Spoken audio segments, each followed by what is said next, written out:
महाराष्ट्र राज्यामध्ये महानगरपालिकेच्या निवडणुका जाहीर झाल्या आहेत। याच पार्श्वभूमीवर मी स्वतः Republican party of India Kharat पक्षाचा अध्यक्ष म्हणून राष्ट्रवादी काँग्रेस पक्षाचे राष्ट्रीय अध्यक्ष आदरणीय अजितदादा पवार यांची भेट घेतली।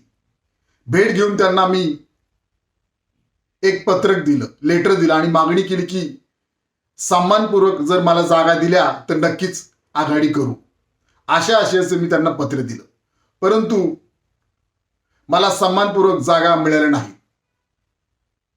आणि मी आपल्या माध्यमातून सर्वांना सांगू इच्छितो की महाराष्ट्रामध्ये ज्या निवडणुका महानगरपालिकेच्या लागल्या आहेत, या निवडणूक प्रक्रियेतून मी बाहेर पडत आहे।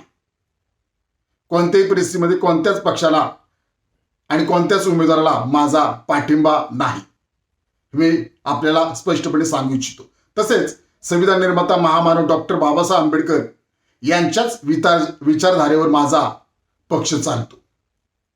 त्यामुळे मी परत एकदा सांगू इच्छितो की कोणत्याही परिस्थितीमध्ये संविधान निर्माता महामानव डॉक्टर बाबासाहेब आंबेडकर यांच्या विचाराला तिलांजली देऊन मी कोणतेही काम करू शकत नाही।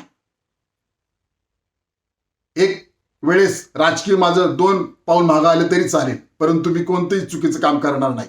मुळात मला आणि माझ्या घराण्याला खूप मोठा साहित्यिक वारसा आहे।